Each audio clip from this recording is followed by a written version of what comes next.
Hello, কেমন আছো তোমরা সবাই? আশা করছি সকলে খুব ভালো আছো। আজ সরস্বতী পুজো। কি জানি এবার সবটাই তো কিরকম দুর্গাপুজোর থেকে ওলটপালট শুরু হয়েছিল। তো সেইভাবে দেখলে আমাদের এবারে সরস্বতী পুজো দুদিন পড়েছে। মানে আজকে খুব সম্ভবত দুপুর 12:15 থেকে আগামীকাল সকাল 9টা 9:30 অবধি আমাদের পঞ্চমী তিথি থাকবে। তো তার মাঝেই পুজো করা। তো আমরা ভাবলাম যে আজকেই যখন এতটা সময় পাচ্ছি আরামসে 12:30টার দিকে বসে পুজো করে নিই। এই ভ্লগটা সরস্বতী পুজোর আগের দিনে, মানে গতকালের পুজোর বাজার করতে গেছিলাম মার সাথে। তো ভাবলাম যে তোমাদের সাথে অনেকদিন ভ্লগ শেয়ার করা হয় না, জন্য একটা ভ্লগ নিয়ে আসি সরস্বতী পুজোর অনারে। আর এই দেখো ছোট্ট বাগানটায় কত সুন্দর ছোট ছোট কুঁড়িতে ভরে উঠেছে, দুদিন বাদে ফুলে ফুলে ভরে যাবে।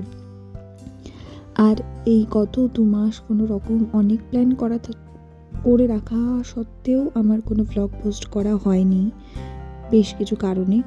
তো আবার নতুন করে শুরু করার চেষ্টা করছি।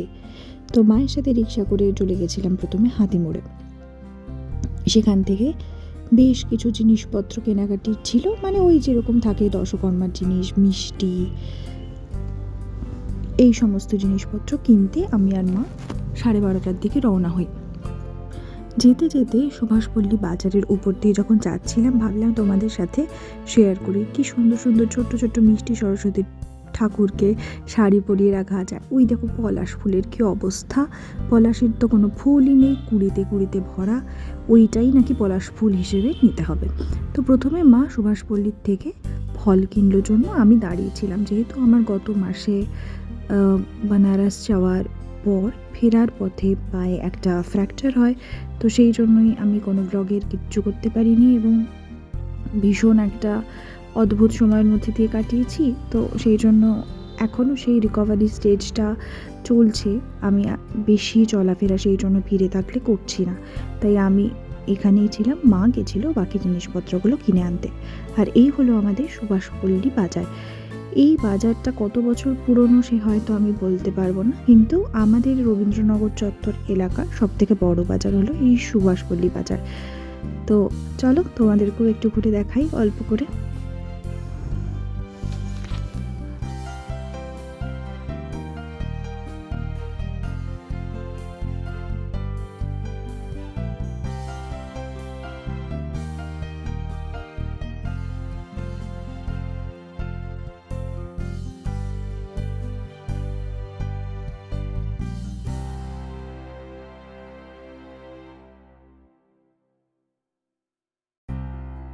পর আমি আর মা গেলাম বিমল সুইটস থেকে মিষ্টি আনতে।